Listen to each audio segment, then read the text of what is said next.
Je suis en train de faire le ménage du printemps et j'ai trouvé l'échelle de stress et de détente que j'avais fait pour les étudiantes. Alors, on parle là de l'état psychologique du cheval, OK?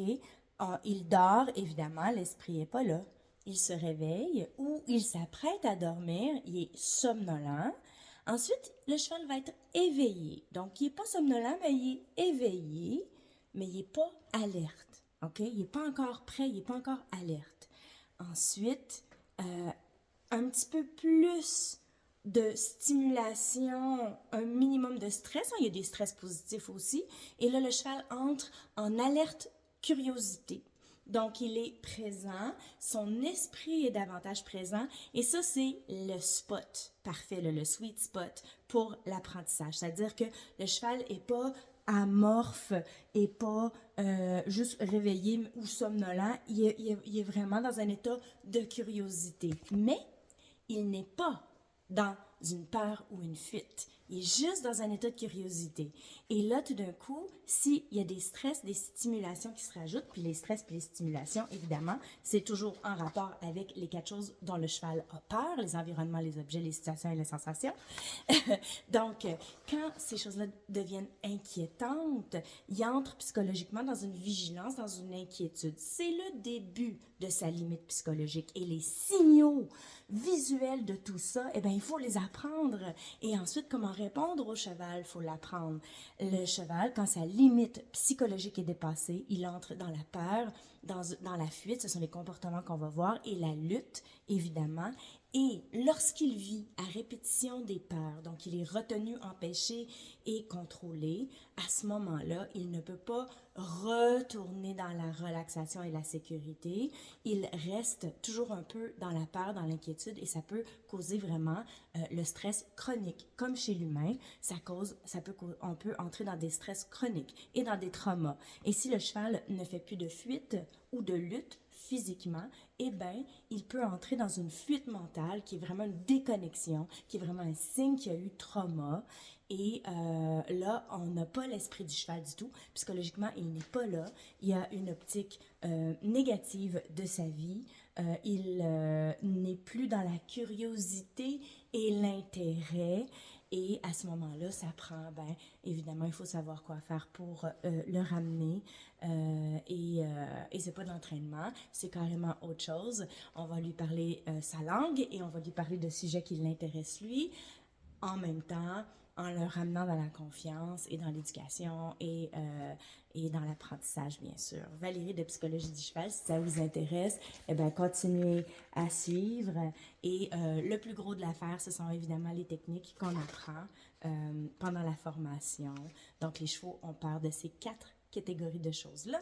Et c'est là où sa limite psychologique peut être dépassée.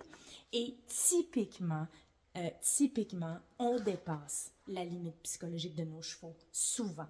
Dans le horsemanship qui est enseigné, l'espèce de désensibilisation typique qu'on voit avec le sac en plastique, le cheval ne bouge plus, mais son esprit est parti. Donc, il n'est pas présent avec un focus d'apprentissage, il est en fuite mentale. Ça a été trop pour lui, sa limite a été dépassée. Et tous les chevaux ont des limites différentes sur des sujets différents. Donc, pour certains chevaux, les objets, il n'y a presque pas de limite. Les environnements, il y a plein de limites. Les situations du genre je quitte mes amis ou je passe entre deux voitures, ça ne m'inquiète pas. Par contre, certaines sensations comme certains bruits très forts ou certains bruits qui reviennent ou des sensations sur le corps, certaines brosses ou certains trucs, à ce moment-là, il y a inquiétude. Vous voyez? Alors la limite psychologique du cheval dépend de l'éducation qu'il a eue, de l'habituation à toutes ces choses-là, comment ça a été fait. Et quand la désensibilisation, ben, c'était en réalité de l'inondation des sens, là, où on n'arrête pas là, jusqu'à temps que le cheval fige. En fait, on a un cheval figé, on n'a pas un cheval qui comprend, on a un cheval qui est raide, qui est figé, son esprit est figé. Si le corps est figé, l'esprit est figé. Donc, quand la tête monte comme ça, là, c'est le signe. Hein? Je vous ai donné le signe. Parce que, puis après, ben, faut apprendre exactement quoi faire parce que maintenant, on a les données scientifiques pour comprendre il est où le cheval dans son stress et il est où le cheval dans sa tête quand il se passe telle chose, quand il fait telle posture. Et maintenant, on le sait que lorsque la tête comme ça monte et que le cheval est empêché de fuir, mais qu'il souhaitait fuir une situation, un objet, une sensation ou un environnement, à ce moment-là, on l'a empêché, et bien, sa fuite va être mentale et il est figé psychologiquement et mentalement. Et nous, ben, on doit le ramener et on va aller rechercher sa focus et son confiance, sa confiance. Et c'est pas un hasard que je fasse ça comme ça parce que le cheval a les mêmes propriétés de l'humain quand ça vient à faire confiance et à réellement connecter. Donc, à travers les yeux, à travers le calme, à l'intérieur, à l'extérieur, on apprend les gestes à faire, les gestes qui sont cheval. On apprend toutes les expressions et micro-expressions de stress qui correspondent à tous ces états-là. Donc, on sait à chaque instant, oh là, j'approche la limite, ok, je sais exactement quelle technique faire pour justement faire baisser et qu'on retourne vers un apprentissage alerte et curieux. Lorsqu'on rentre dans la peur et dans la fuite, le stress est dans le corps, les hormones de cortisol donc sont dans le corps, ce sont les hormones de stress. Et pour 1 minute de stress et de cortisol dans le corps, ça court-circuite le cerveau, ça veut dire qu'on réfléchit moins bien quand on est stressé. Je vous l'annonce, mais je vous apprends rien.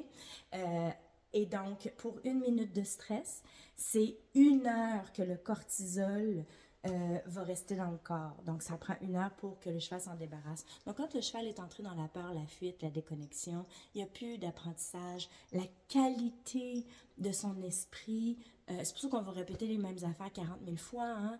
Tu sais, comme nous, on arrive puis on va faire les mêmes choses, mais on va le faire 2 fois, 3 fois peut-être. T'sais, même des fois juste 1 fois, mais c'est parce qu'il faut se retirer au bon moment, puis il faut vraiment être capable de jauger à partir de toutes les expressions. Il y a un Suisse, à toutes les expressions du cheval, on va savoir exactement quand est-ce retirer la pression, comment mettre la pression, comment introduire, présenter l'objet, l'environnement, les situations. Et donc, le cheval va vivre une expérience où est-ce qu'il va vivre les choses inquiétantes, mais vraiment à l'intérieur d'une curiosité et à l'intérieur d'un certain confort, et donc d'un apprentissage et peut-être même d'un intérêt. Et donc, ça va faire de ce cheval-là un cheval qui va aller au-delà de toutes ces choses-là, qui va vouloir découvrir des nouveaux environnements, qui va être content quand on va lui amener des objets et qui va évaluer les situations très, très bien et rapidement et qui va être capable de vivre toutes sortes de sensations, de stimulation sensorielle sans paniquer ou quoi que ce soit.